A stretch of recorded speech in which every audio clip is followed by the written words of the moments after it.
The last song I sang for the storm dragon wasn't to soothe it. It was to awaken it. Lorien used to say my reverence for what he called a geological anomaly was a primitive superstition. He was about to learn what it felt like to kill a god with his own hands. Lorien was a geologist from the mainland, carrying an air of academia and a disdain for our coastal legends. He was the most brilliant man I had ever met, and the only one willing to spend day after day with me on that wind-eroded cliff. Here, we didn't call it the storm dragon, we called it the sleeper, an ancient being slumbering in the deep abyss, its breath, the tides, its dreams, the weather. Bound by an ancient blood oath, I had to climb the cliff every dusk and sing a lullaby to the churning sea. It had to be a genuine song, from the heart, about childhood memories, the warm summer sun, or the flutter in my chest when I first met Lorien. Any false note would disturb its slumber, causing at best an unsettled sea, at worst a catastrophic wave that could obliterate our small town. Lorien had been fascinated by it. He would record every one of my melodies, analyzing their tones. "Elara," he once whispered, his voice filled with awe, "you are living magic." Now, he only contacted me through his encrypted communicator, telling me to stop this foolish ritual. "Elara, the data is clear. It's just an energy-rich zone. The storms are predictable. Your songs are a coincidence." I looked out the window at the pier, just destroyed by a sudden, massive wave. Splintered wood tossed in the murky water. Just like our relationship 5 years together, shattered overnight. I called him 3 times on the encrypted line. He picked up on the 4th. His voice was calm. "What is it?" "I'm calibrating the equipment." But then, a crisp female voice came through the line, tinged with a hint of showing off. "Lorien, come look! The resonator is firing up! The readings are soaring!"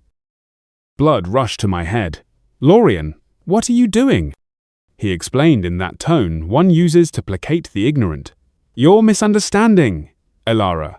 That's my research assistant, Elena. We're conducting an acoustic experiment." I closed my eyes, my nails digging deep into my palms.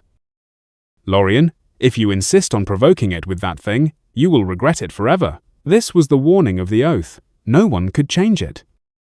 He lowered his voice, a trace of impatience in it.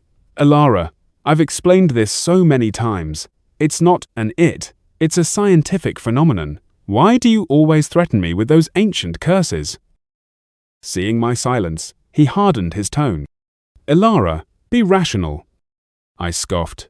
"You're trying to provoke a sleeping god with a giant metal box, and you're telling me to be rational? Don't you find that laughable?" A long sigh on the other end, then cold, deliberate words that pierced my heart. "Elara, stop singing. My experiment is in its final stage." I spooned some cold stew into my mouth. It was bitter. It was laughable, really. He remembered every decimal point of his geological data, but forgot that today was the anniversary of the day we met. Perhaps his heart had already left, and his memories followed.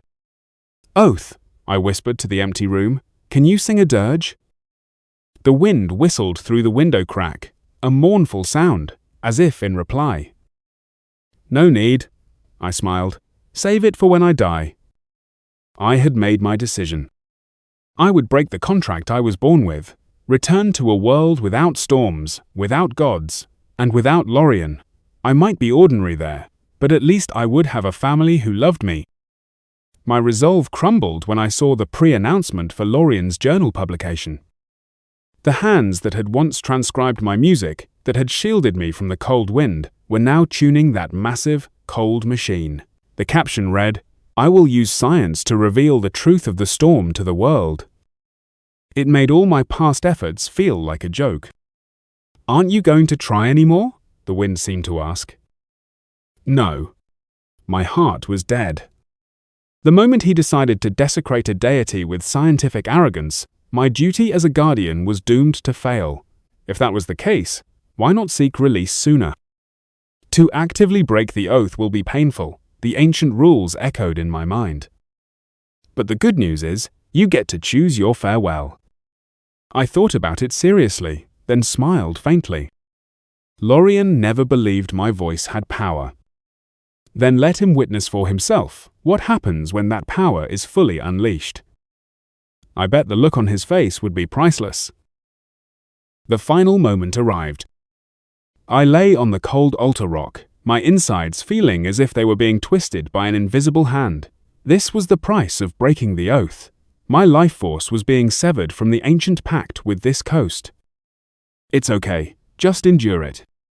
Soon, I'd be back with my mother, drinking her warm pumpkin soup. Lorien's furious voice message still echoed in my ears. Ilara, do you really think I don't have a temper? My experiment is at its most critical moment. Can't you just cooperate? Because I refused to stop singing. But I had told him. I was out of time. I was dying. He just didn't believe me. 10 minutes later, Lorien and his team appeared at the cliff's edge. He wore a white lab coat, his face expressionless. He thought I was just throwing a tantrum, a final, silent protest. He didn't understand. I wasn't protesting. I was making a sacrifice. My own assistant tried to stop him. Mr. Lorien, you can't go over there. Elena, his assistant, arrogantly pushed her aside. Get out of the way. We have more important things to do. Don't bother Professor Lorien. And Lorien himself didn't even glance at me. His entire focus was on the giant resonator. Resonator power is at its peak, Elena shouted excitedly. A faint smile touched Lorien's lips. The smile of a victor. He was finally about to tear away the world's gentle facade with his cold science. In this whole place, only I knew what was about to happen. That final song was one Lorien knew all too well. On so many intimate nights, he had rested his head on my arm, listening to me hum it softly. Ilara, it's your song, but it's the mark of my lifetime. Because it was the first song I ever wrote for him. He paid it no mind, striding toward the resonator's control console. Suddenly, he froze. Because he heard the song, my song, carried on the wind, through the waves, through the vibrations of the rock, echoing directly in his mind. His pupils contracted instantly. His face was a mask of terror and despair. How can it be you? But I couldn't answer him. I was entering the final stage of the severance. Ilara, you'll be fine. I won't let anything happen to you. He tried to rush toward me, but was blocked by an invisible barrier. It was the last of the oath's power. He scrambled back to the control panel, his fingers trembling, trying to shut down the machine. But it was too late. I poured all of my life, all of my love, and all of my sense of betrayal into this final song. This was not a lullaby. It was a requiem of awakening. The sea stopped churning and instantly became as smooth as black obsidian. An energy far beyond what any instrument could measure rose from the abyss. Success! His assistant cried out. They cheered for the data they were observing. I wasn't surprised at all. The ritual's success was foreordained. After the ritual, my soul would linger here for a moment. The entire space was empty, save for Lorien and me. He whispered in my ear, I never thought these hands would one day play your funeral march. I opened my eyes and looked at him with scorn. And I never thought your hands would one day tune a killing machine for someone else. My words seemed to choke him. It took him a long moment to sigh. Ilara, Elena is dying. She has a terminal illness. The data from this experiment is crucial for her research. Can't you not hold it against her? I laughed. I'm dying too. Why can't I hold it against her? Lorien's eyes darkened instantly. You're not going to die. Don't you trust my science? Perhaps realizing I was now also a dying person, his voice softened. When did it start? The day you said you wanted to awaken it. The day you stopped believing my voice had power. He was speechless again. His assistant ran over. Professor, you need to leave immediately. The energy field here is too strong. Lorien, I have less than an hour left in this world. Are you sure you don't want to say a final goodbye? If he stayed, I would count it as a final shred of decency toward our relationship. I would, in turn, repay the favor and lessen his guilt, just a little. But he wouldn't. Lorian stood up. Even after the chaos, he maintained his polished demeanor. Elara, after you've rested, I will personally erect the most beautiful monument for you. I let out a cold laugh. Lorian, I hope you don't regret this. He looked unconcerned, as if I were just being difficult. He glanced at me, a slight smile on his lips. I won't. With that, he disappeared from the cliff's edge. After Lorian left, the will of the oath sighed in my mind. Alas, he missed his last chance. Host, you are a kind girl. I took the liberty of fighting for an opportunity for you. If he had chosen you today, the awakening would have become a soothing, and your life pact could have been extended. I smiled. You forget, even if he had stayed, I wouldn't have lived. Because his science had already killed me. The oath was silent for a moment. Yes, I know. Host, do you want to know why his assistant was in such a hurry? Because she doesn't have a terminal illness at all. She was just rushing back to publish that paper as the first author before you. Yes, that day was the journal's submission deadline, the irony of fate. You don't love him anymore? No. Why? Aren't you the all-knowing oath? Ahem, even I have my oversights. I smiled. That Elena, she's severely allergic to shellfish. Lorian himself had told me that long ago. How could someone with a shellfish allergy spend years doing research by the sea? The oath was stunned for a good while. So, from the very beginning, they were more than just research partners? That crisp female voice on the communicator, that undisguised intimacy, had said it all. His body and soul had already strayed, and yet he had the audacity to lie to my face. He is tainted. I don't want him anymore. The oath swore, a rare occurrence. Damn it! That cheating bastard! Let him die of guilt. Warning, the energy field is out of control. Professor Lorian's calculations have a massive deviation. The heart of the abyss has been activated and is establishing a psychic link with the nearest intelligent life form. My soul floated in mid-air, watching it all unfold. Why can't we reach Professor Lorian's phone? We got through to one, but it was disconnected. I asked the oath, do you know who hung up? Ooh, this is getting good. It was his assistant. Come on, host. This oath will take you to his celebration party. At the party, Elena looked at Lorian with a shy gaze. Professor, I've actually admired you for a very long time. Lorian's expression was a little unnatural. He lowered his eyes, his mind elsewhere. Just then, he picked up a ring symbolizing the highest academic honor, preparing to place it on his assistant's finger. Suddenly, several security personnel in hazmat suits burst through the entrance. Assistant Elena, you are under investigation for falsifying your identity and academic credentials. You need to come with us. Lorian looked as if he had been slapped hard across the face. Lorian raced back to the cliff. He ran so fast, he even stumbled and fell along the way.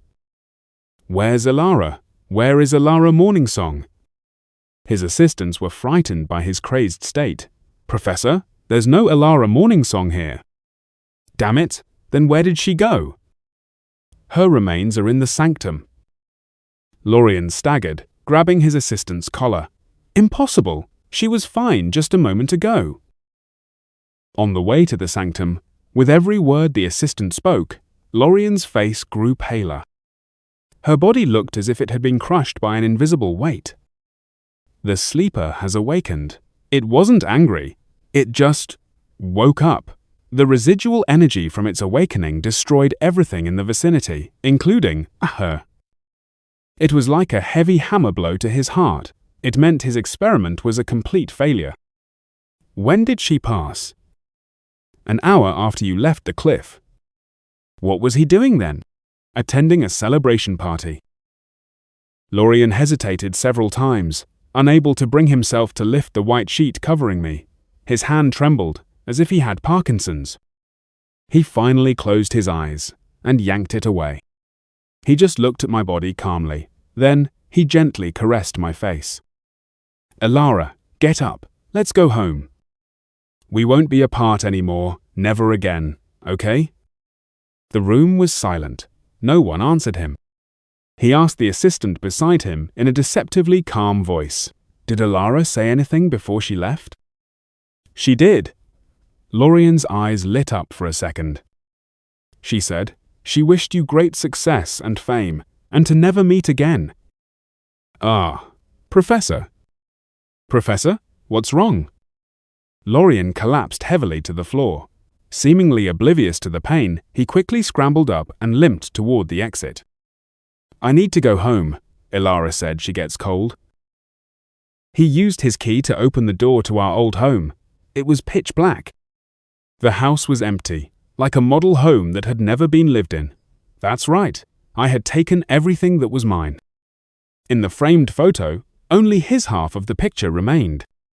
Finally, he slid down the wall, defeated. He wrapped his arms around his head, curling into a ball. At first, he just sobbed quietly. Then, he began to wail.